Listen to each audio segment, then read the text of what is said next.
Mudah-mudahan pertemuan kita ini adalah silaturahim. Yang mudah-mudahan dengan silaturahim ini kita bisa double rezeki kita dan memperpanjang umur kita, insya Allah. Makanya ketika beberapa waktu yang lalu saya minta nomor kontaknya jurnalis Muslim sama Pak Anwar, saya lupa. Sebelumnya saya pernah ketemu dengan anak muda, dia tinggal di Bogor, pernah ke rumah saya juga. Dia punya TV segala macam lah, bikin TV Muslim kayak begitu. Cuman nggak pernah ketemu lagi, akhirnya dikasih Bang Ismail, saya kontak. Rencana Jumat ini sebetulnya ya. Tiba-tiba Pak Ismail bisa sore ini, saya sih bisa aja. Akhirnya ketemu. Dan saya pasti punya kepentingan, ya. Jadi bukan ketemu iseng, enggak. Saya bukan orang yang banyak kerjaan juga, tapi bukan juga pengangguran. Saya nggak tahu orang menilai saya sebagai siapa. Apakah sebagai ustadz? Dipanggil ustadz. Sebagai seorang motivator? Iya juga. Sebagai penulis buku, sudah 31 buku. Sebagai seorang dosen, saya ngajar di UI dan hampir lebih 20 universitas dalam dan luar negeri. Jadi pengusaha, iya juga. Jadi ya terserah lo deh, mau nyebut apa kayak gitu kan. Tapi ya inilah gue. Jadi mungkin orang kenal saya tuh tahun 94, 95, ini buku. Ini buku pertama saya. Jangan mau seumur hidup jadi orang gajian. Terbit bahasa Indonesia, bahasa Inggrisnya Don't be an employee for the rest of your life. Terbit di banyak negara. Terbit di Malaysia dengan judul Satu Keluarga Satu Usahawan. Jadi buku ini yang pegang udah 2 presiden. Jokowi sudah terima, Mahathir Muhammad sudah terima. Dan saya sudah banyak diundang berbicara dan mengajar di banyak negara. Dan buku ini, boleh aja saya bocorin, ini dulu pesanan Zulkifli Hasan. Bos saya dulu ketika saya kerja sebagai vice presiden di kantornya. Saya yang menskrip dia, merancang bagaimana dia bisa jadi menteri. Nah, ceritanya ada di buku ini. Tapi itu juga yang seru, akhirnya saya rame juga dengan teman-teman dari partainya. Karena ada yang mau jegal dan segala macam. Ya, dari buku inilah terbit kira-kira 300.000 kopi. Nggak banyak buku Indonesia yang bisa 300.000 kopi. Saya nggak tahu, mungkin tulisannya Laskar Pelangi, Terelie, dan segelintir lah ya, segelintir. Dan kalau untuk tentang buku bisnis dan motivasi, saya pikir ini satu-satunya buku yang terjual sampai 300.000 kopi, dan saya diundang ke seluruh Indonesia, keliling Indonesia itu kecuali Provinsi Nusa Tenggara Timur. Saya sudah jejaki, ngajar sampai Jepang, Korea, Qatar, Saudi, Malaysia, Singapura. Terakhir saya diundang ngajar di Australia, di Sydney. Judulnya Jangan Mau Seumur Hidup Jadi Orang Gajian. Pada masa itu iya bener, karena saya jadi orang gajian. Dari buku inilah bisa beli 4-5 rumah. Tapi masa-masa seperti itu pasti berlalu kan. Kalau pepatah Arab bilang inna zamanu qad istadar. Waktu berlalu, zaman berganti. Saya terkenal kira-kira sekitar 14 sampai 16 tahun dari buku ini. Tapi masanya kemudian selesai. Jadi ini buku sebulan itu kan 30 hari. Saya diundang sebulan itu bisa ngisi 62 kali seminar, ceramah, bedah buku, konsultasi 62 kali. Jadi ada yang 1 hari 3 kali ganti bajunya di bandara. Dari Jogja, Jakarta, Jogja, balik lagi ke Cengkareng lagi, terus ke Pekanbaru, kemudian balik lagi, pergi lagi ke Kalimantan. Jadi satu buku. Jadi sebetulnya cara nyari duit itu gampang betul. Punya satu karya, besarin dan hidup dari situ. Dan saya sudah membuktikan bahwa dari satu buku ini bisa menghasilkan, ya kalikan saja. Kalau 300.000 kopi, kali aja 100.000. Berapa itu? Jadi bisa beli 5 rumah, 6 rumah, wajar ya. Karena 100.000 kali 300.000. 100.000 nolnya 5, 300.000 nolnya 5, 10 kan? Jadi 30 segitu. Tapi masa itu berlalu. 7 tahun yang lalu saya dibawa ke rumah sakit. Jam 9 malam dokternya datang ke ruangan, bilang sama istri saya, "Ibu, Bapak, besok jam 9 atau setengah 10 kita akan operasi jantung. Kami harus tahu kaci risikonya." "Oh ya, apa tuh dok?" "Pertama, stroke. Kedua, lumpuh. Ketiga, kerusakan ginjal. 4 kematian." Jadi stroke, lumpuh, kerusakan ginjal, kematian. Dia bilang, "Kagak ada yang bagus nih dok." Saya tanda tangan. Jam 9 setengah 10 malam. Dokternya keluar. Begitu dokter keluar, saya bilang sama istri saya, "Nih, kemungkinannya cuma 2. Kemungkinan saya pertama, gue umur sampai meja operasi. Karena operasinya Pak, kalau saya buka, saya kasih lihat ada resletingnya Pak, dada saya ini. Jadi tulang rusuknya digergaji atas sampai bawah, sejengkal nih, digergaji, dibuka, jantungnya dikeluarin, digunting, taruh di piring. Saya mati 6 jam. Secara technically, I'm dying in 6 hours. Secara technical, mati. Karena jantung pakai mesin, paru-paru pakai mesin, napas pakai mesin. 6 jam mati. Dan 2 orang setelah saya operasi yang seperti saya, jantungnya dicopot, taruh di piring 6 jam. Kan jantung gini-gini nih. Lama-lama kan diem. Begitu selesai dioperasi, diganti klepnya, dimasukin lagi, dipencet-pencet. Makanya kalau orang serangan jantung kan ditekan-tekan gitu kan. Dipencet-pencet, kalau dia nggak mau begini lagi, selesai. 2 orang selesai operasi, jantungnya nggak mau begini lagi, selesai. Jadi risiko operasi jantung yang jantungnya dikeluarkan, itu risikonya 50 hidup, 50 mati. Makanya banyak orang takut operasi jantung yang namanya invasif. Invasif itu dicopot jantungnya. Kalau bypass belum tentu dicopot. Bypass dibuka doang, diambil dari betis 2 pembuluh aortanya, jantung disambung, nggak perlu turun jantungnya. Tapi kalau saya mitral left surgery, mitral itu serambi kiri, dia posisinya di bawah. Jadi harus turun mesinnya diturunin, dikoprak-kaprik, masukin lagi. Risikonya 6 jam mati, dan alhamdulillah. Saya bilang, kalau umur gue sampai cuman meja operasi, maafin gue titip anak. Anak saya ada 5, cucu baru 1. Atau kemungkinan kedua, nah ini orang motivator Pak. Kemungkinan kedua, Allah sembuhin gue. Kalau gue sembuh, pasti ada tugas yang lebih besar dari Allah buat saya. Nah itu memotivasi diri Pak. Karena kita motivator kan, dimotivasi diri. Operasi 6 jam, kemungkinannya 1, total loss memory Pak, hilang ingatan, risiko pertama.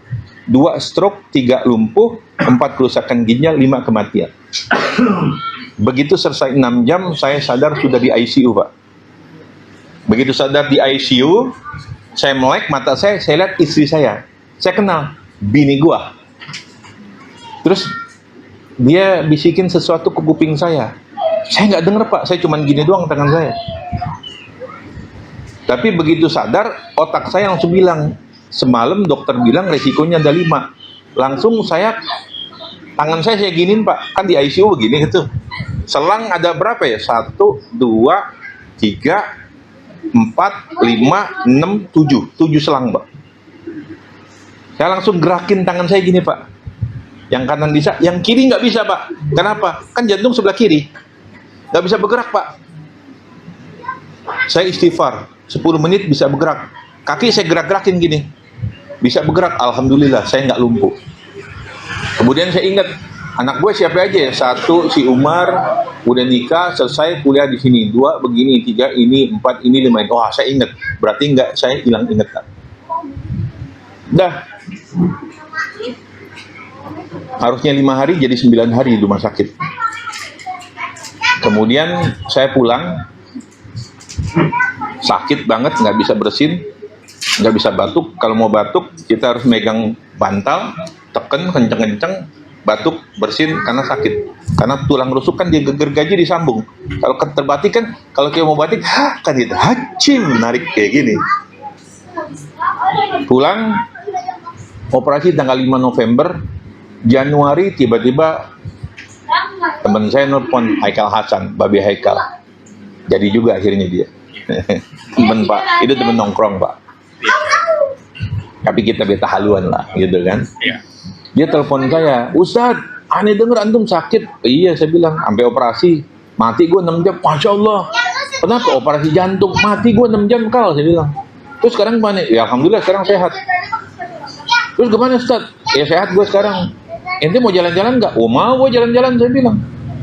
Gue ada 9 bulan di tempat tidur. Jadi sebelum sakit operasi, saya 9 bulan sampai 1 tahun di tempat tidur Pak. Nyari sakitnya apa? Karena sakit ini, sakit ini, sakit ini. Akhirnya ternyata jantungnya bocor. Mau, gue bilang. Terus gimana? Udah ntar ada yang ngubungin kemana? Ke Sydney. Nah situ kita ceramah ngajar di Sydney.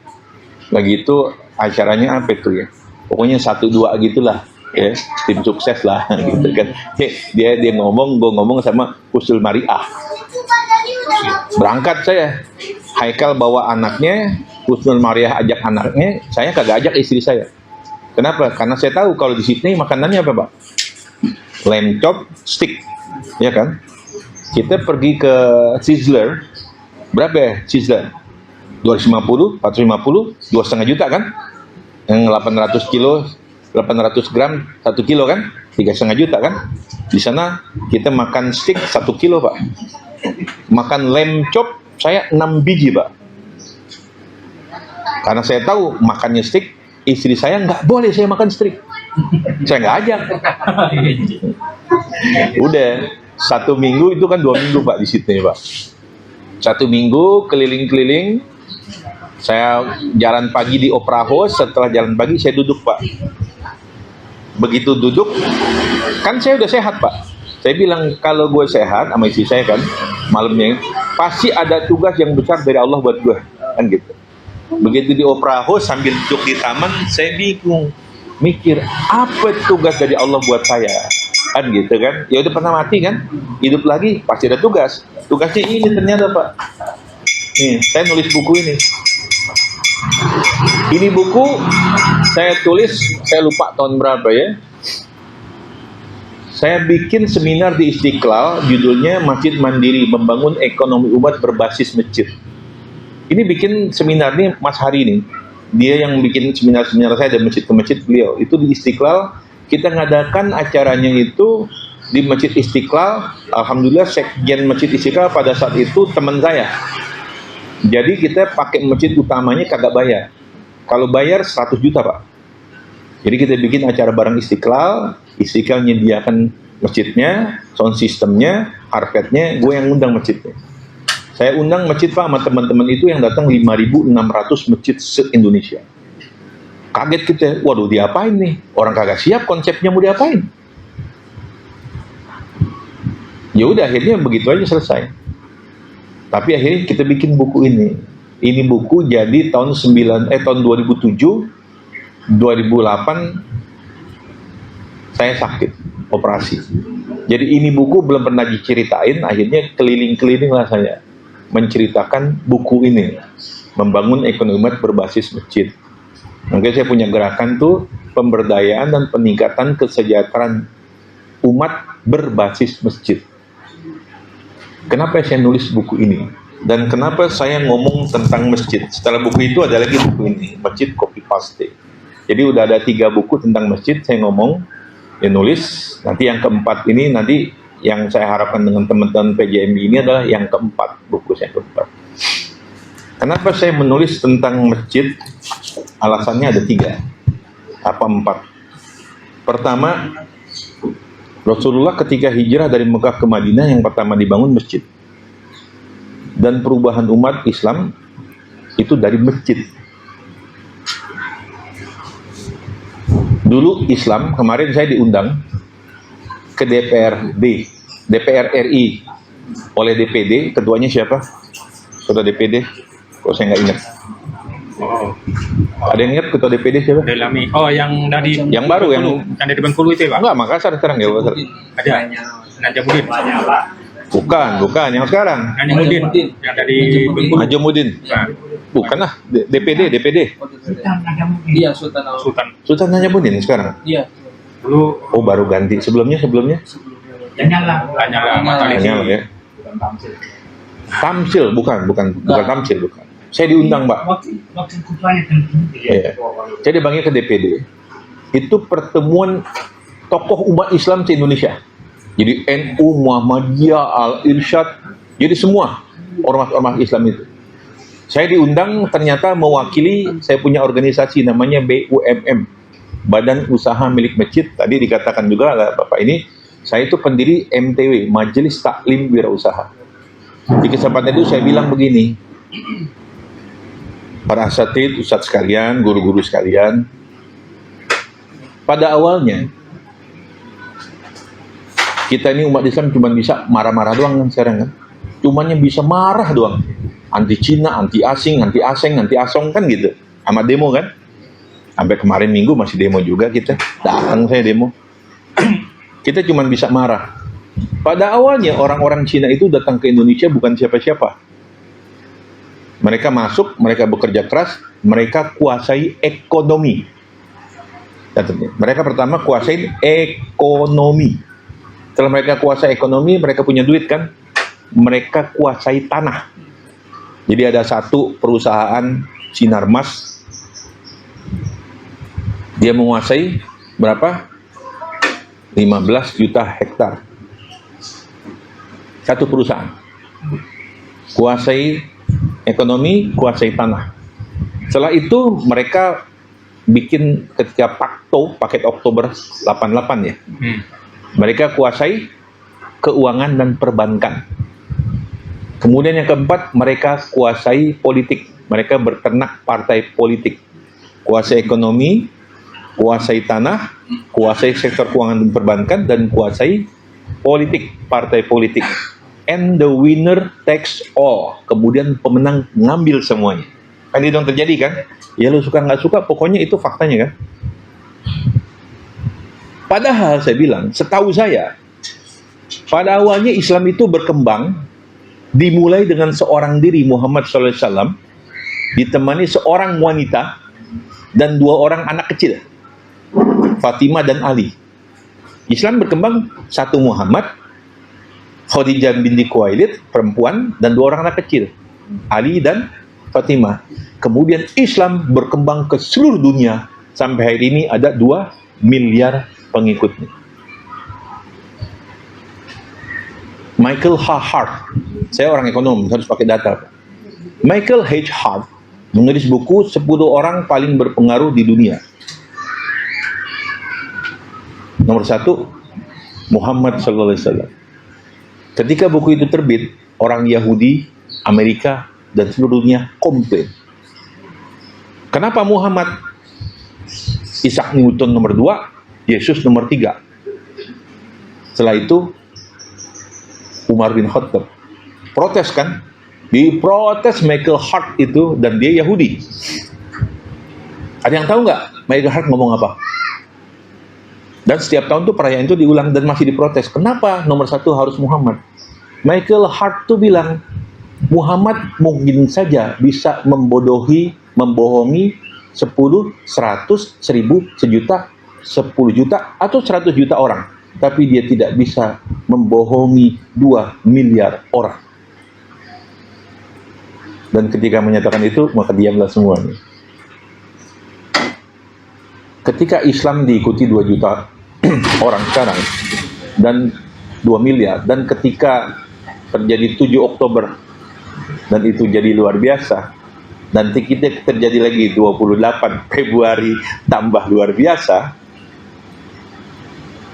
kita bertanya, saya bertanya Pak, bagaimana mungkin bisa berkembang begitu cepat menjadi nomor 2 di dunia, dan diperkirakan tahun 2037 Islam akan menjadi yang paling besar. Kalau sekarang pertumbuhan tercepat di dunia, pasti ada faktor-faktor yang memungkinkan itu terjadi. Dan salah satu faktornya adalah, ada faktor Pak, adalah ekonomi, adalah kapital, adalah faktor ekonomi. Tanpa kapital tidak mungkin Islam bisa tumbuh demikian pesat. Di Mekah, konglomerat Muslim itu wanita pertama namanya Khadijah. Khadijah bukan orang kaya Pak, dia konglomerat. Jadi kalau kita lihat sejarahnya, dia itu stratanya konglomerat. Karena hampir seluruh kekayaan orang Mekah disatukan, Khadijah paling kaya. Dia business woman yang luar biasa.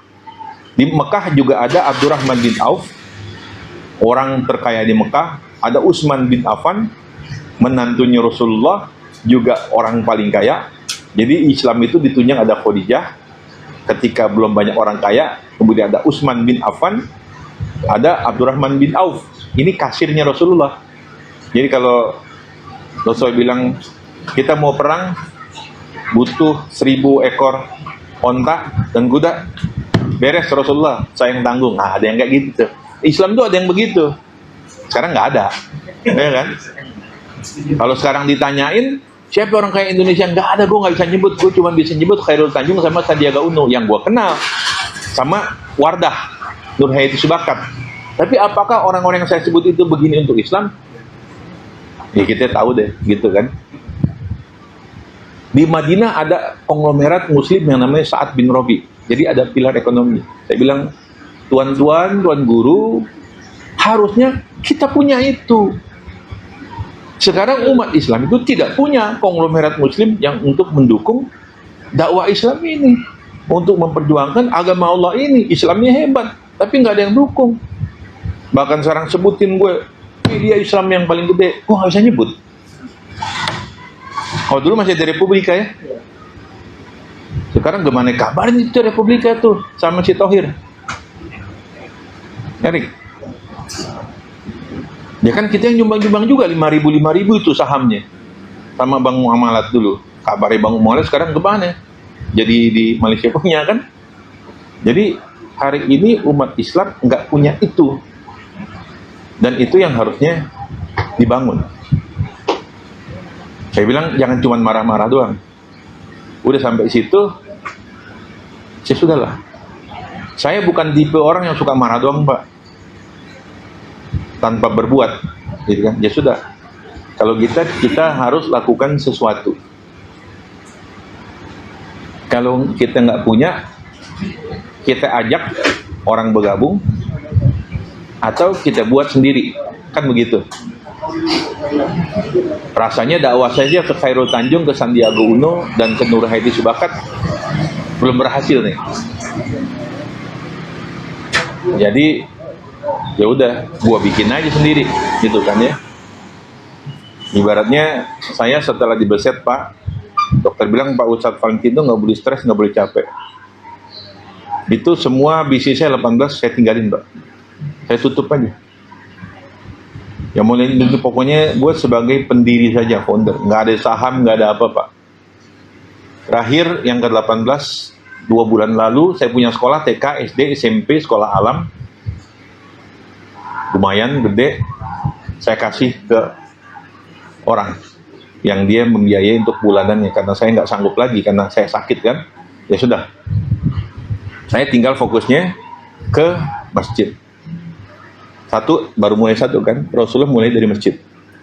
Yang kedua, jadi setelah hijrah Rasulullah mulai dari masjid. Yang kedua ada hadis, ini saya harus sampaikan. Kata Rasulullah, sab'atun yuziluhumullahu yaumal qiyamah yauma la zillin ila zilluh. Saya bukan lulusan pesantren Pak, saya asli orang kapitalis. Kalau saya S1 di UI, S2 di PPM Business School, S2 yang kedua kali di Jakarta Institute Management, S3 di Austin, Texas, Amerika, nggak maju, nggak sanggup, lanjut lagi dapat beasiswa S3 di Turki, kagak sanggup saya, bahasa Turki susah karena beasiswanya negeri, harus bahasa Turki. Pindah ke IPB, Udah selesai, bikin tesis, disertasi, habis dananya. Nggak bisa selesai. Jadi, ya udah, saya nulis aja, sekarang udah 31. Satu, Rasulullah mulai dari masjid. Yang kedua, yuziluhum yawkuman lazilin lazil. Ada 7 golongan nanti di hari kiamat yang akan mendapat naungan dari Allah ketika pada hari itu tidak ada naungan kecuali naungan Allah. Yang nomor 3-nya, ar-rajulun qalbuhu mu'allaqun fil masajid, yaitu orang-orang yang hatinya nempel sama masjid, Pak. Hatinya tertambat, terikat cinta sama masjid. Siapa mereka? Imam masjid, khotib masjid, muadzin masjid, marbot masjid, pengurus masjid, jamaah masjid, atau orang-orang seperti saya yang peduli masjid harus maju, masjid harus berkembang, ya, masjid harus bisa makmur, masjid harus bisa jadi solusi masalah ekonomi bagi seluruh orang. Bensin nggak jadi naik, Pak, ya. Dijamin sampai 2026, kata Purbaya. Kata Bahlul, nggak tahu kan? Aftur naik, oh ya Aftur. Kan kita nggak makan Aftur, Pak. Tapi kita mah bensin mah motor kagak naik pasti, ya aman, gitu kan? Subsidi, solar naik, gitu kan? Begitu. Jadi saya ngajak, yuk teman-teman yang peduli, termasuk hari ini saya ngajak, teman-teman wartawan. Lu pengen beli surga nggak? Ayo kita mikirin aja, walaupun cuma sekedar nulis, ngeliput, nyampein cerita. Nanti saya ngebayangin, Pak, nanti kalau di hari kiamat tuh susah, berat, capek, semua orang nggak berani ngomong. Bahkan Nabi Adam, wahai Adam, ini gara-gara lo nih, kalau pakai bahasa Betawi, gara-gara lo nih kita keluar dari surga. Coba lu kagak makan buah kol itu kan, ya kok salahin saya, kan Allah sudah berhendak begitu. Minta dong Madot, gua nggak berani, gua aja bikin dosa. Ya Adam gitu. Tuh, sinilah masuk lagi ke Musa. Ya Musa, kamu kan ini kalamullah, bisa ngomong sama Allah. Bilang dong, kita udah capek nih nunggu nih padang mahsyar, nggak sidang-sidang nih, pegel nih. Kata Musa, saya pernah nempelin orang sampai mata nyopot sampai mati, nggak berani saya ngomong sama Allah. Maju lagi sama Ibrahim, ya Ibrahim, oh ini kan engkau kan kasih Allah, ayolah ngomong. Hari nggak bisa. Nyampe lah ke Rasulullah kan, ya Rasulullah, semua udah pada nyerah semuanya. Rasulullah cuma datang di bawah arsy Allah, dia sujud doang, kagak ngomong, sujud aja di hadapan arsy-nya Allah. Makalah irfa yadaka ya Muhammad, angkat kepalamu wahai Muhammad, baru sidang. Jadi 7 golongan, Pak, itu saya kebayangin ketika lagi susah, saya pengen ngangkat tangan, Pak, walaupun siapa lo gitu kan. Saya ini kalau orang kotak kanan kiri begitu, Pak, suka nyeleneh, Pak. Gue saat ini gue pengen ngangkat tangan, ya Allah. Dulu waktu di dunia saya mendengar hadismu, riwayat Ibnu Majah, riwayat daripada Nabi-mu mengatakan ada 7 golongan yang engkau lindungi nanti di hari kiamat. Pada saat itu nggak ada lindungan, naungan dari kecuali naungan engkau, ya Allah. Ini panas banget, susah banget, ya Allah. Dulu waktu kami di dunia, saya penulis buku, teman-teman wartawan, imam masjid, marbot masjid, ulama, dulu kita pernah ingin memuliakan masjid, dan engkau akan hari ini, ya Allah, kami minta perlindungan. Saat itu 1, 2. Pertama, Rasulullah mulai dari masjid. Yang kedua hadis. Nah, yang ketiga, Pak, yang ketiga ini alasan gue banget, alasan ekonomi, Pak. Saya ini orang ekonom, Pak, semuanya saya hitung. Saya lihat potensi masjid. Jadi saya nulis masjid begini, ini nggak semata-mata tulisan tanpa ada data. Bapak tahu di Indonesia ada berapa masjid? Ada 850.000 masjid. Walaupun angkanya berbeda pendapat antara Departemen Agama, antara MUI, antara DMI. Itulah negara kita, nggak pernah punya angka yang pas. Nanti insya Allah mudah-mudahan tahun ini saya akan mengadakan sensus masjid Indonesia untuk memastikan sebetulnya masjid kita itu ada berapa, potensinya ada apa aja, jamaahnya tiap masjid ada berapa, kekuatan bagaimana, perlu sensus masjid Pak. Saya udah bikin platformnya segala macam, sudah buat. Cuman kan butuh sponsor tuh. Ya, nanti salah satu program saya tahun ini melakukan sensus masjid Indonesia namanya. Ya pastilah butuh teman-teman wartawan juga kan begitu. Ya, 850.000 masjid. Jumlah pesantren itu ada 30.000. 30.000 pesantren. Dan saya hitung jumlah umat Islam dari berapa? 282 atau 283 juta per 2026 ini. Jadi 282 juta, 850.000, 30.000 pesantren. Kalau saya tanya, apa artinya 282 juta, 850.000 dan 30.000? Artinya apa? Kalau orang-orang cuma bilang gini Pak, potensi, betul ya? Peluang, diapain? Gak bisa diapa-apain Pak. Dia bukan orang bisnis. Kalau tanya saya, oh ngerti. 235 juta, apa tuh Pak? Pasar kan? Pasar ya, market kan? Selama ini penduduk Indonesia cuma jadi pasar. Kita nggak bisa olah. 283 juta itu pasar. 850.000 itu distribution channel. Channel Pak. 30.000 itu human capital, sumber daya manusia. Bapak tahu berapa angkanya Pak? Berapa nilainya itu? Nilai 283 juta, 850 dan 30.000 itu nilainya Pak 500 triliun. Zakat kita, infak sedekah baru bisa diambil setahun itu kira-kira 12,5 triliun. Ada potensinya 500 triliun. Saya ngomong ini, ngomongan saya didengar Menteri Agama. Menteri Agama lagi bikin kan 50 lantai itu kan di ECBD ya? ECBD apa di Sudirman? Di HI kan? 50 lantai kan? 50 lantai mau dikumpulin semua situ kan? Mau nyari duit kan? Targetnya berapa? 50 triliun setahun. Omongan saya didengar orang. Dijalanin orang, banyak Pak omongan saya dijalanin orang. Kadang saya ngomong orang jalanin. Saya nggak punya duit, jalaninnya susah. Tapi saya kebagian pahala juga aja gitu kan. Nah ini ada peluang Pak. Problemnya umat nggak punya duit, kita bisa bikin duit. Jumlah masjid gede, kita harus konsolidasi Pak. Nah untuk itu Pak, saya rencana insya Allah bulan Mei ini, tanggal 16, akan nge-launching buku saya yang keempat atau kelima tentang masjid Pak.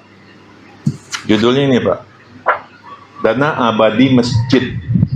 Udah jadi bukunya ya, Dana Abadi Masjid, terinspirasi dari dana abadi umat Pak. Saya akan ajarkan bagaimana masjid itu punya dana abadi, nggak minta-minta terus. Selama ini kan minta pakai habis kan gitu. Kan harusnya dicari, dikumpulin, dikelola, hasil kelolaan itulah yang digunakan untuk operasional. Bukan dikumpulin, dipakai habis, senang aja besok bulan depan ada lagi. Tapi adanya berapa? Nggak tahu. Padahal bisa kita prediksi, kalau kita bikin dana abadi masjid, kita akan bisa tahu sebulan depan akan dapat apa, setelah dapat diapain, kemudian dikelola, yang digunakan itulah untuk dana abadi masjid. Buat apa? Untuk kesejahteraan masyarakat sekitar masjid, untuk UKM masjid, untuk du'afa masjid, untuk para gorimin, orang-orang yang berutang, untuk para pensiunan, orang yang kehilangan pekerjaan. Saya bikin Pak instrumennya. Ya karena saya pengusaha, saya pemikir. Jadi saya unik itu, saya pengusaha, saya pemikir, saya edukator juga, saya praktisi. Jadi saya mengerti betul bagaimana apa yang harus dilakukan. Nah untuk dana abadi masjid ini insya Allah 16 Mei besok di masjid rumah saya, Masjid Kriya Tugu Asri Pak. Saya akan mulai memperkenalkan pikiran ini. Target saya dalam 5 tahun 100.000 masjid bergabung, bisa bikin model bisnisnya, model usahanya, model keuangan. Karena di buku ini juga saya tampilkan langkah demi langkah bagaimana menyusun program dana abadi masjid. Langkah demi langkahnya. Kemudian ada juga contoh aplikasi di 50 masjid, baik di Indonesia dan di luar negeri. Bagaimana model ini dilakukan, jadi dikasih langkah, dikasih contohnya, serta ada 230 sumber pendanaan masjid. Selama ini masjid kan cuma apa? Kenceleng jalan. Terus donatur tetap. Udah kan? Yang paling top, masjid yang gede bisa punya usaha. Kan gitu, udah selesai. Cuman 3, Pak. Apalagi? Bikin koperasi, 4.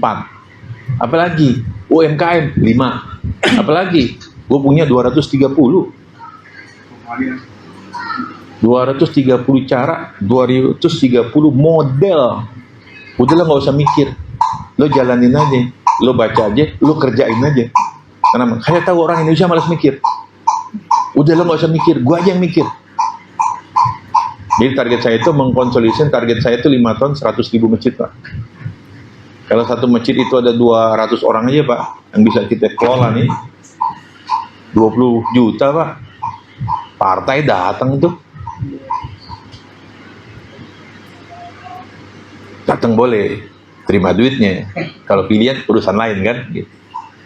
Ya, jadi saya kelihatannya akan selama 1, 2, 3 tahun ini akan agak serius tentang dana abadi masjid, Pak. Ini perlu exposure, perlu bantuan, perlu dukungan dari teman-teman media. Dulu waktu buku ini muncul, Pak, saya tidak pernah iklan, saya tidak pernah promosi, saya tidak punya tim untuk itu. Tapi hampir semua TV mengundang saya, kecuali RCTI, hampir semua radio yang gede, Smart FM, Pas FM, hampir semua koran-koran mainstream, Kompas, Republika, Pembaruan, meliput, Pak. Radio, udah jangan tanya. Jadi dia mendapat exposure dan memang waktunya tepat pada saat itu ya. Sehingga tidak heran 300.000 kopi itu dapat, Pak. Ya, saya sekarang ini dana abadi masjid, ya karena gue udah pernah mati, pengen sebagai amal kubur, dunia ya masih perlu juga. Kita perlu, jadi gerakan saya kan masjid, membangun ekonomi basisnya masjid, Pak. Jadi saya cerita, potensinya gede, peluangnya gede, putaran ekonominya gede, Pak. Nggak sanggup saya ngerjain sendiri. Dan harus strategic partnership, Pak. Kita strategic partnership, salah satunya yang saya datang hari ini adalah teman-teman jurnalis ya, wartawan. Saya dengan yang bikin platform, Pak, yang bikin platform TV. Jadi saya punya platform namanya Future Masjid, itu orang Bandung, dia modalin 5 miliar. Saya nggak punya duit, kerjasama aja saya bilang. Lo nyediakan platformnya, nanti semua masjid kita kasih platform itu. Masjid itu bisa punya untuk menggalang dana, crowdfunding, pakai platform, bisa punya TV, bisa punya radio, bisa punya berita, ya kan beritanya harus dari sini. Makanya di dalam buku Dana Abadi Masjid, saya satu programnya salah satu itu jurnalis masjid, Pak. Pelatihan jurnalis masjid. Mungkin digabungkan juga, kalau jurnalis kan meliput ya. Saya ingin juga menggabungkan dengan namanya masjid affiliate, Pak. Jadi pengurus masjidnya, wartawannya, kalau wartawannya udah susah, anaknya deh. Kita ajarin bagaimana dia bisa nyari duit. Dengan cara affiliate, dengan cara digital marketing. Yang nyarinya saya biar tuh. Nyari seret partnernya, nyari pendanaannya, biar saya, gitu kan. Kita ngadakan pelatihan aja. Pelatihan jurnalis masjid, bagaimana dia bisa ngeliput nanti kegiatan masjid, mengupload ke platformnya, nyari duitnya, bisa punya TV-nya, punya radionya, kemudian juga kita cari strategik pelatihannya dengan pihak ketiga, termasuk insya Allah besok itu tanggal 16, saya ngundang satu perusahaan private equity, Pak.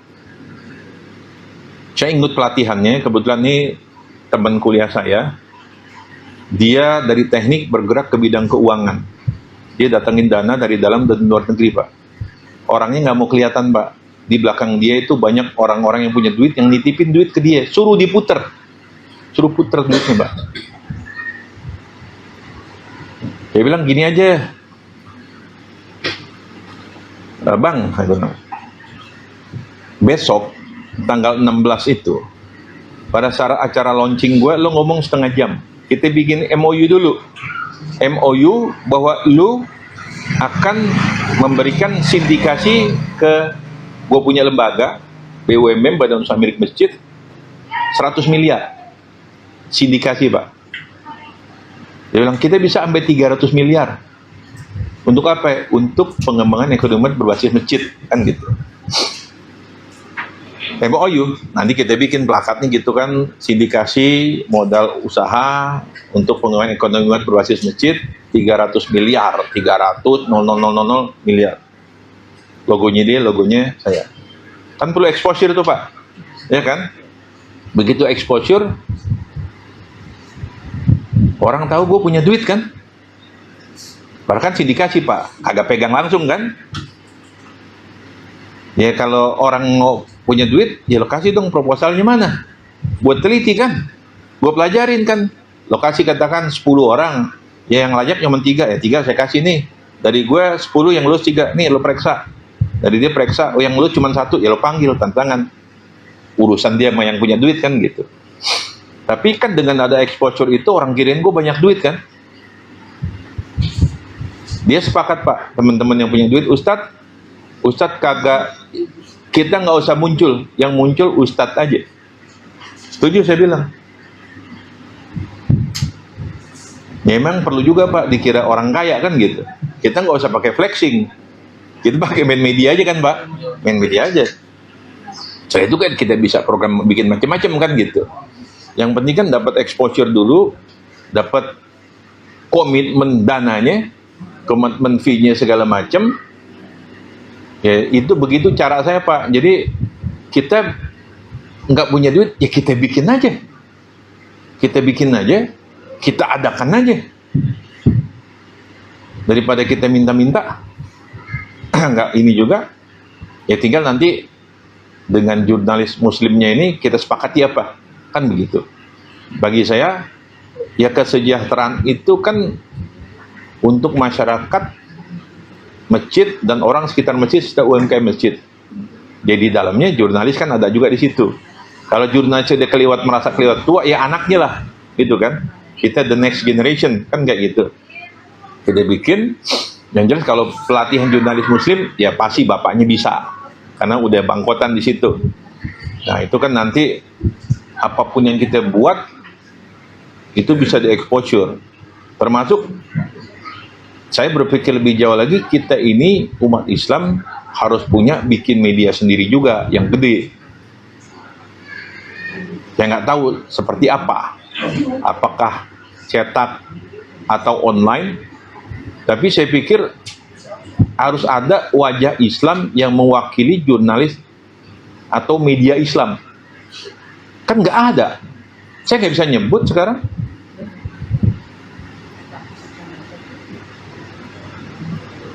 Jadi memang baik cetak atau alternatif lah ya. Jadi Kobusir aja bisa akhirnya dibeliin kan, kasih solusi segala macam, akhirnya dibeliin semua kan. Ya kita umat Islam ya nonton doang kan. Padahal kalau dikumpulin banyak betul. Bahkan saya ketemu Bukalapak, tahu kan? Pendirinya itu 3 orang. Pertama Zaki, Fajrin sama Senuk atau Nugroho. Itu orang jamaah saya semua, Pak. Zaki itu keponakannya tetangga saya. Senuk itu menantunya teman saya. Fajrin yang jadi direktur Telkom ya, saya nggak begitu. Tapi saya kenal 3 anak itu. Saya bilang, Nuk, Jrin, Ki, gimana sih? Lo bisa bikin Bukalapak, tapi kita umat Islam ini marketnya gede, 200 sekian juta, tapi kagak punya marketplace yang Islam. Yang ada apa muslim-muslim itu, muslim apa namanya? Yang punya kan Cina juga kan. Jadi menyedihkan betul. Jadi umat Islam ini menyedihkan. pasarnya gede, yang ngambil duitnya orang lain. Saya pikir ya kita sebetulnya nggak kekurangan uang, uangnya banyak, buktinya tiap Ramadan zakat infak sedekah naik kan, tapi kagak punya sistem untuk mengelola itu. Akhirnya saya beristihad, kalau gitu gua nggak usah marah-marah lagi, gua bikin aja. Gua ketemu kelompok wartawan, gua ngomong aja. Di mana ketemunya, ya kita jalanin di situ kan gitu. Gua ketemu kelompok ini, gua ngomong. Ketemu ulama, gua ngomong. Saya ketemu kelompok-kelompok Islam, partai Islam segala macam, Pak. Saya ngomong, Pak. Tapi omongan saya kagak ada berjalan juga, cuman sampai omongan doang. Kalau gitu, gua jalanin sendiri aja. Gua ajak aja siapa yang mau aja. Kalau mau tinggal saya bilang sama Pak Ismail, Pak, kita bicarakan aja nanti programnya apa, kali tambah kurang bagi. Clear di depan. Jangan kita ribut di belakang. Saya bikin sesuatu, kita bikin, oke, kali tambah kurang baginya di depan clear. Sehingga begitu jalan, kita tinggal lihat pertumbuhan aja. Jadi kalau saya kan pernah direksi juga di Garuda, cuma bilang gini, gue pengen tahun depan pertumbuhan ini sales naik 10%. Kan ngomong gitu doang, Pak. Caranya yang bawah mikir. Tapi begitu jalan kita udah nggak mikirin lagi, Pak. Udah begitu 10% tumbuh, ya bagi-baginya udah jelas. Selama ini kita kan ribut ketika belakang. Karena belakangnya, depannya kagak jelas. Akhirnya dia ribut. Begitu kagak ada duit, tenang. Tapi begitu ada duit, ribut. Nah, kita ini untuk masjid, kalau saya bilang, potensinya 500 triliun. Kalau seandainya ini, kan saya, ibaratnya saya ini kan ngomong, cari formula, Pak. 10 itu kan bisa 5 tambah 5, Pak. Bisa 8 tambah 2, bisa 9 tambah 1, 3 tambah 7, kan? Ini kan cari formula, Pak. Kalau kata Brian Tracy itu, misi itu adalah tentang masalah kombinasi. Ibaratnya kayak gini. Saya pengen ke Turki bulan 11 sama istri saya, nengok anak saya kuliah 2 di sana. Bawa koper 20 kilo, kapasitasnya 40. Maka saya pakai koper yang 40, saya masukin 20 kilo. Masukin, saya tutup, kemudian saya kunci, ceklek, pakai kombinasi 7, 8, 9. Begitu sampai di Turki, saya mau ganti baju, mau mandi. Buka kan? 7, 8, 9. Terbuka kan, Pak? Ceklek. Kalau nggak terbuka, nggak bisa ganti baju, saya harus beli kan? Jadi 7, 8, 9. Saya diajakin orang sekarang, Pak Ustadz jadi komisaris perusahaan saya. Kagak mau gue. Pak Ustadz jadi direktur, nggak mau. Gue lagi ngerjain urusan masjid. Gue nyari kombinasi. Kalau kombinasi terbuka, 500 triliun. Jadi kalau kombinasi terbuka, gue dapat dunia nggak? Dapat. Akhirat dapat nggak? Dapat. Ternyata nggak kebuka, Pak. Dunia nggak dapat. Akhirat dapat nggak? Dapat juga. Tuh tapi yang lebih enak dari itu kan? Ya udah. Sekarang kita susah nih. Hidup pas-pasan. Pertanyaannya, mau berapa lama lu? Iya kan? Lah gue, dada gue udah dibelah. Umur gue 55. Bapak gue meninggal 74. Emak gue 78. Secara genetik, umur gue antara 75 sampai 78. Secara genetik. Tapi kalau takdirnya minggu depan gue mati kan gitu. Tapi saya nggak mau begitu mati tanpa karya, tanpa amal soleh kan. Ya saya bikin aja. Saya bikin terus saya ajak gitu kan. Yuk kita bikin aja dengan apa yang bisa kita kontribusi. Jadi kali tambah kurang bagi itu clear, tapi kontribusinya harus clear. Jangan kali tambah baginya clear, tapi semuanya mau sama rata, nggak bisa. Itu negara komunis. Ya, saya orang bisnis, KPI-nya harus jelas kan gitu. Lo lakukan apa, dapat apa, ini kan kayak gitu. Nah, jadi sekali lagi, saya sedang memperjuangkan badan usaha milik masjid, membangun masjid, terutama kendaraan saya ini dana abadi masjid. Saya mencoba menggarap masjid, Pak. Tidak semua orang, tapi begitu saya ngomong gini nih, orang ngiru, Pak. Ngiru, Pak. Tapi nggak apa-apa, orang tiru gue dapat pahala kan. Tapi begitu orang niru, gue bukunya udah keluar. Gue programnya udah jalan, kan kayak gitu. Jadi saya selalu berpikir 10 langkah harus di depan, Pak. Sehingga ketika orang niru, ya kita udah jauh. Ada yang datang ke rumah, Pak, 6 orang konsultasi, Pak. Tanya ini dan itu. Terus dia bilang, Ustadz, kita udah 2 minggu nih keluar kota, kemana ya? Ke masjid ini. Dia minta datanya, saya kasih. Dia jualan karpet, Pak. Jadi karpetnya laku, ya kita mah kagak dibagi, terima kasih juga enggak, kan gitu. Ya nggak apa-apa, dapat pahala aja saya kayak gitu kan. Ya nggak apa-apa, saya pikir ya sudahlah orang gua berdakwah gitu kan. Cuman ada orang-orang yang seperti itu, ya nggak apa-apa gitu kan. Toh juga rezeki nggak pernah ketukar gitu kan. Jadi ini dana abadi masjid.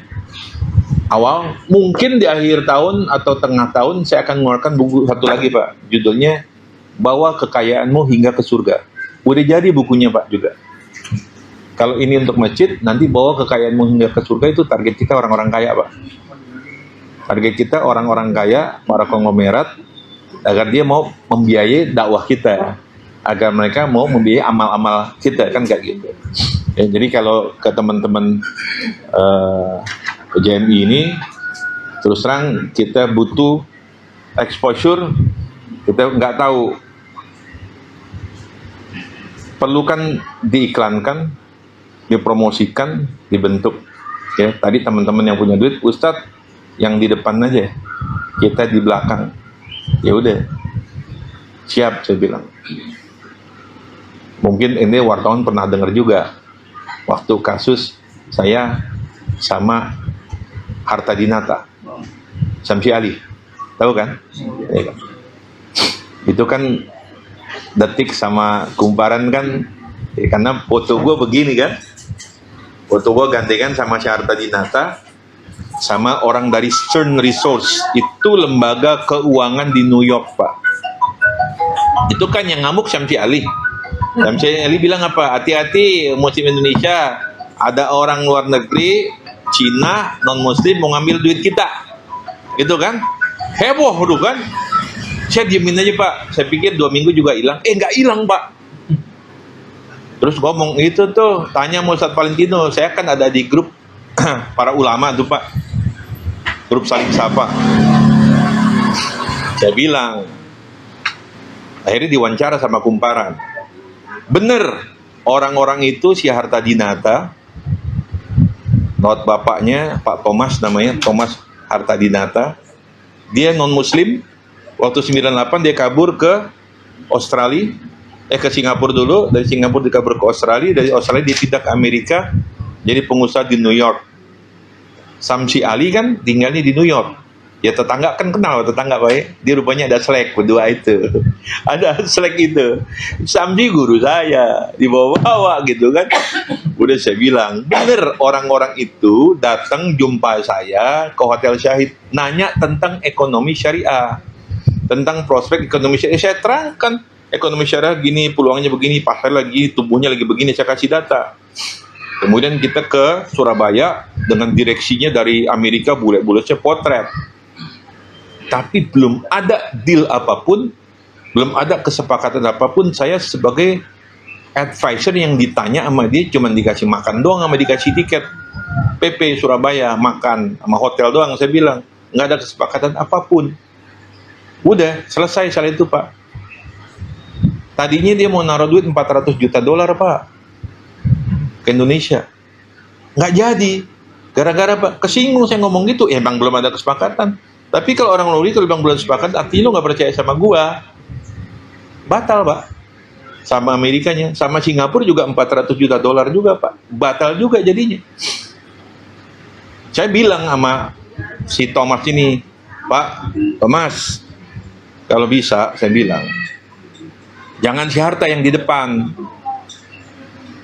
gue aja yang di depan sebagai pengusaha Muslim. Kan gue dikenal sama Habib Rizik, wakilnya Habib Rizik kan, wakil di 212 kan saya kan, Dewan Ekonomi Syariah, ketuanya Syafiantino, saya wakilnya. Saya aja yang di depan, Anda jangan muncul. Kita di belakang ngopi-ngopi gitu kan, kayak buku Jangan Mau ini. Kenapa Pak bisa laku? Karena setiap hari Jumat saya ngopi di Starbucks. Waktu Starbucks belum dilarang ya, saya kopi di Starbucks sama Sapir Senduk Pak. Sapir Senduk nulis buku, siapa bilang jadi karyawan nggak bisa kaya. Itu tiap Jumat kita rapat, Pir, kita bikin isu apa Pir? Ibaratnya Jupe sama DP. Kan pura-pura berantem Pak. Iya kan? Itu di belakang mah ngopi-ngopi. Sama saya sama Sapir, di belakang gue ngopi-ngopi. Tiap kali seminar di koran, di TV, di radio, gue berantem. dua-duanya bukunya laku Pak. Iya. Ya udah kita ngerti lah gitu-gituan kan, Iya. settingan kayak gitu. Ya, kita orang strategik ngerti juga gitu. Ya, jadi semua ini tentang masalah bagaimana menyeting Pak, gitu kan. Ya tapi tadi lagi saya bilang kita butuh. Saya tidak pernah mengekspos diri saya, tidak pernah merancang untuk diri saya, tapi saya berhasil merancang untuk Zulkifli Hasan. Anda boleh tanya sama orang-orang PAN, saya pikir orang PAN tahu siapa saya, dan apa peran saya di balik Zul Hasan gitu ya. Tapi kita karena dia politisi, saya dai, ya kita berbeda mazhab aja Pak, gitu Pak. Nggak bermusuhan, nggak, kita beda mazhab gitu kan. Jadi ini buku saya, pengantarnya siapa Pak? Siapa Pak? Zulkifli Hasan. Masih tetap berhubungan, ya tapi dalam hal politik ya kita berbeda mazhab. Tapi ketika kita perlu ya bisa lagi kita ketemu, gitu kan? Ya ke Prabowo pun masih punya akses saya, ke Jokowi masih punya akses. Tetangga saya Cagada Nenggolan, temannya Ferry Juliantono, Menteri Koperasi, ya colek-colek masih bisa, gitu kan? Ya saya pikir saya akses masih bisa dibuka, masih bisa ketemu, tinggal kita perlu duduk, merancang, menata, membuat rencana, kemudian membuat agendanya, ya menjalankan satu demi satu Pak.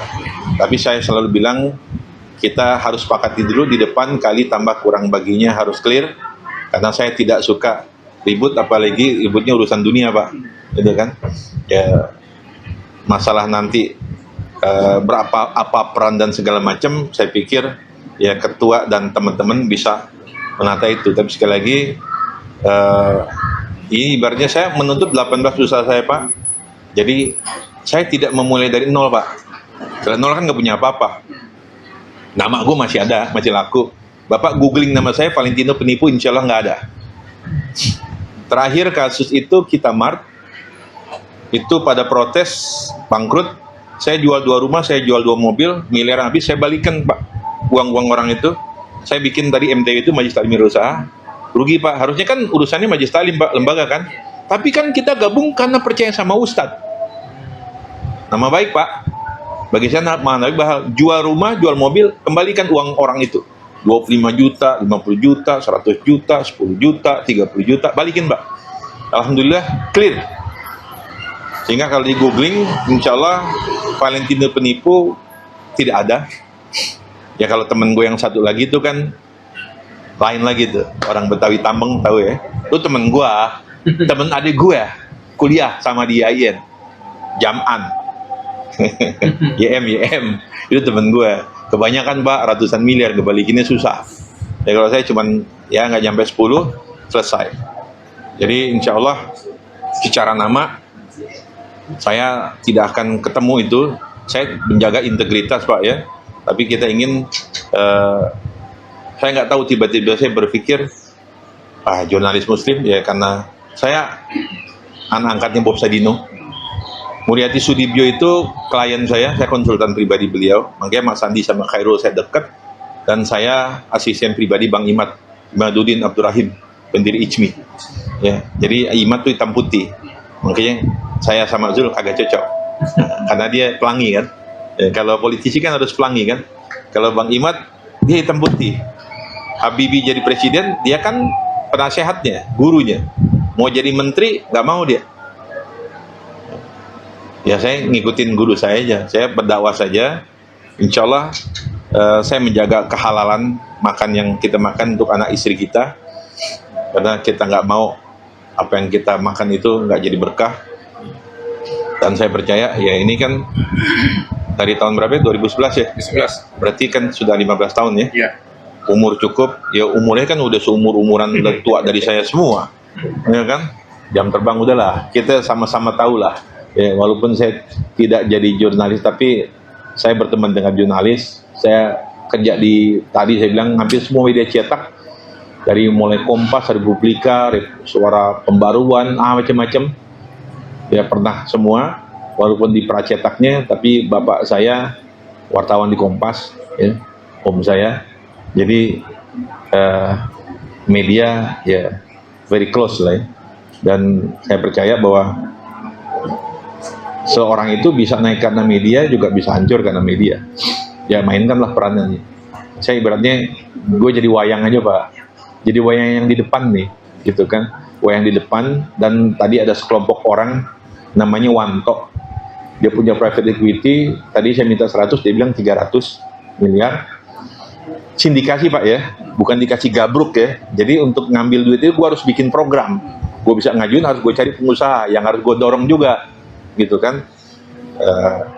Sudah oke, nanti saya mungkin bisa sambung lagi yang dengan New York itu, walaupun udah kita pernah punya story, tapi tidak pernah story yang menyakitkan. Ya, saya masih berkomunikasi dengan teman saya itu yang stand research di New York dan juga di Singapura, masih berhubungan. Sandi masih 1-2 kali saya WA, 1-2 kali saya email, masih suka ketemu. Ya, saya pikir kita perlu bikin alat Pak. Ya, perlu bikin alat. Duit itu kan tentang masalah ide Pak. Kan kita harus punya ide dan kita bikin alat buat ngambil duitnya. Kalau udah duitnya masuk, ya tinggal kita bagi kan. Tapi sebelum kita bagi harus clear dulu di depan. Ya, jangan kita ributin dulu, yang kagak ada kita ribut. Ributin barang yang kagak ada. Ngapain kan? Hasilin dulu, setelah itu baru dibagi Pak. Ya, sekarang kondisinya tidak mudah. Tapi saya lihat ini ada peluang dengan ketidakpastian ini. Saya kemarin diminta juga, temen punya MBG dapur 70 Pak.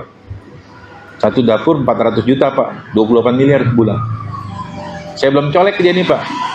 Saya malah diminta jadi konsultan MBG, nggak mau gue jadi konsultan MBG, saya bilang. Gue udah tahu duitnya gimana.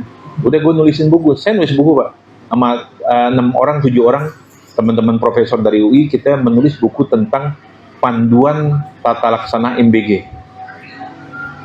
Jadi kita nerbitin bukunya, ya udah nih kita suruh aja dapur-dapur, kan ada 37.000 dapur, masing-masing beli buku panduannya. Nanti pengantarnya gue minta ke Zulkifli Hasan, karena tanggung jawabnya kan dia tuh, ya sama ketua MBG kan. Dan jangan ngambil peralatan dapurnya, nggak usah lah, kita nanti dimusuhin sama coklat sama hijau, jangan gitu. Kita nulisin aja, nanti kalau dia butuh konsultasi keuangannya, konsultasi pajaknya, bagaimana nanti seandainya 4 tahun ini MBG-nya tidak disubsidi lagi, bagaimana kita menghasilkan duit. Nah, tugas saya tuh, saya merancang bisnis modelnya MBG. Seandainya MBG 4 tahun ini tidak ada dana, bagaimana cara agar bisa tetap berjalan. Dan dari MBG ini bisa bikin bisnis apa saja, itu saya bikinin Pak. Karena ya akademisi kan, kita praktisi, kerjanya kan menghayal-hayal Pak. Kerjanya mengada-ada kan kayak gitu. Jadi ya senang tuh teman-teman.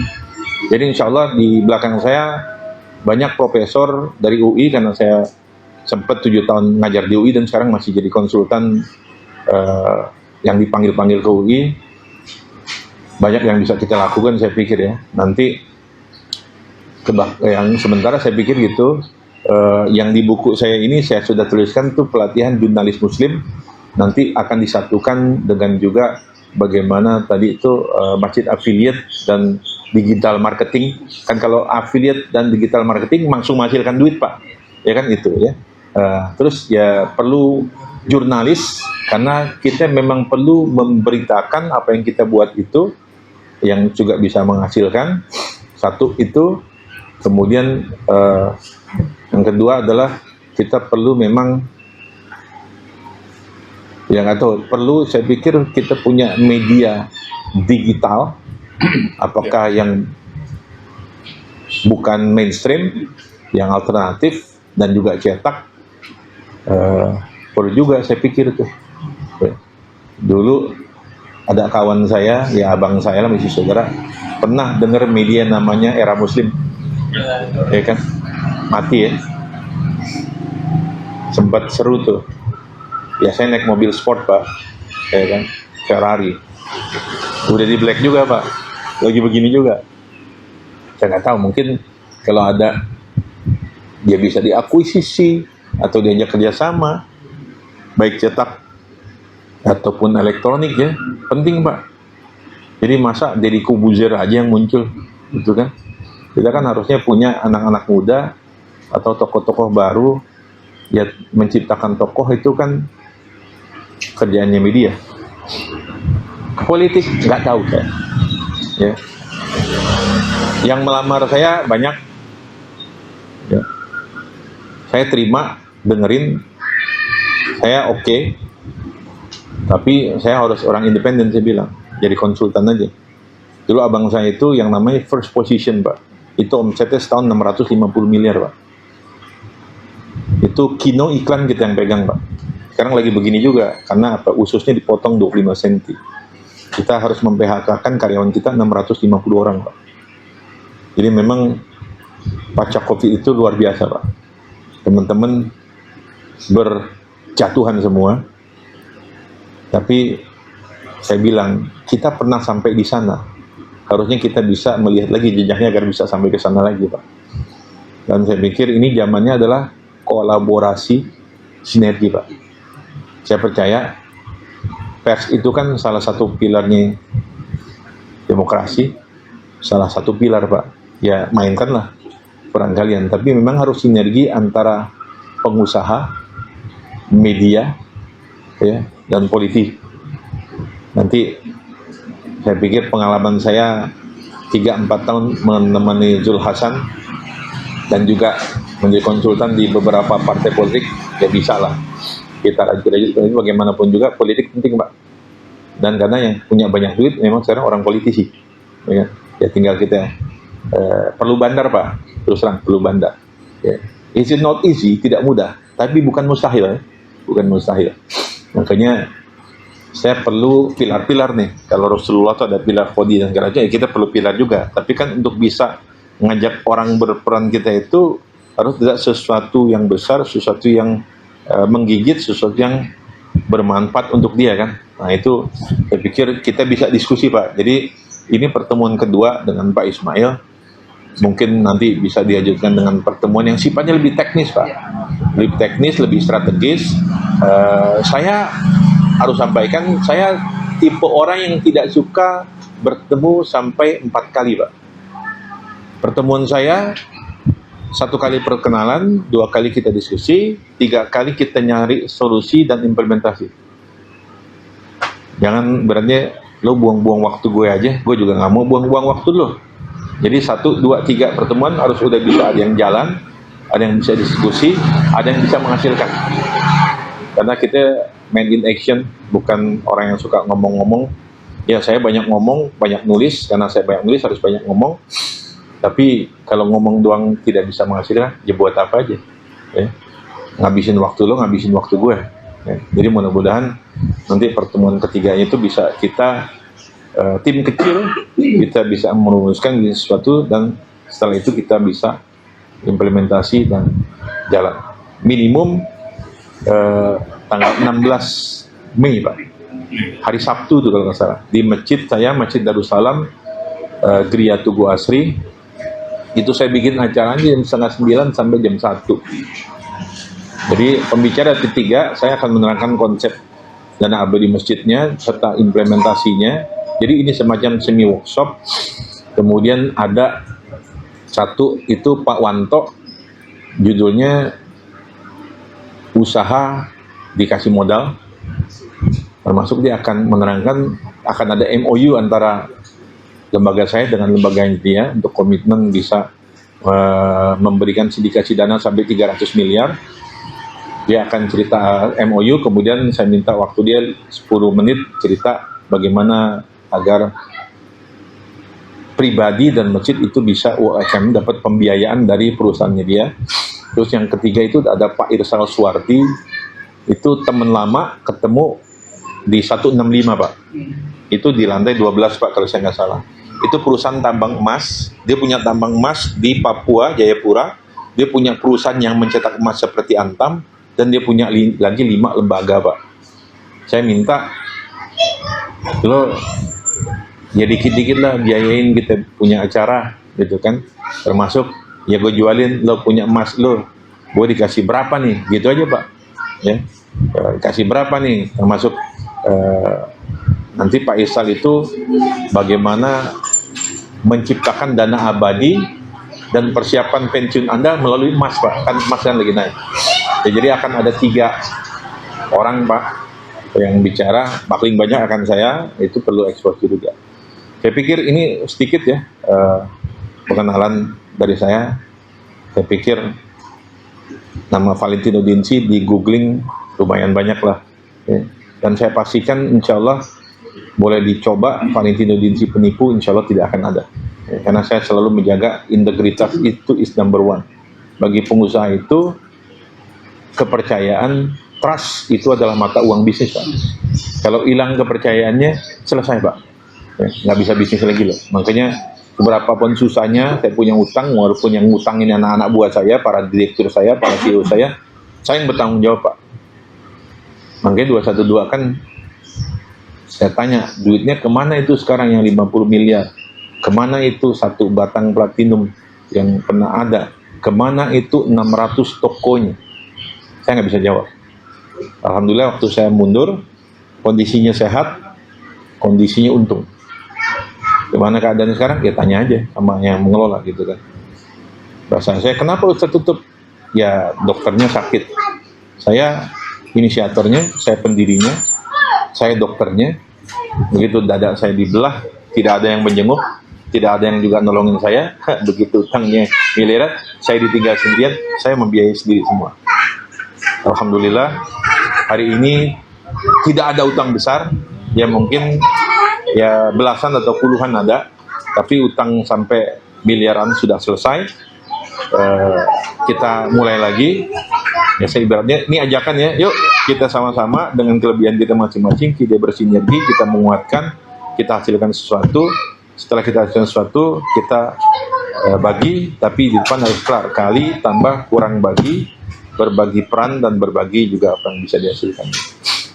Paling dekat ya jurnalis musim, saya masukkan Pak di buku saya, jurnalis masjid ya dan macam itu. Terima kasih Pak Ismail dan teman sekalian, mohon maaf kalau nggak diberhentikan, ya namanya tukang ngomong sampai besok subuh juga masih kuat aja ngomong. Terima kasih. Assalamualaikum warahmatullahi wabarakatuh. Waalaikumsalam warahmatullahi wabarakatuh.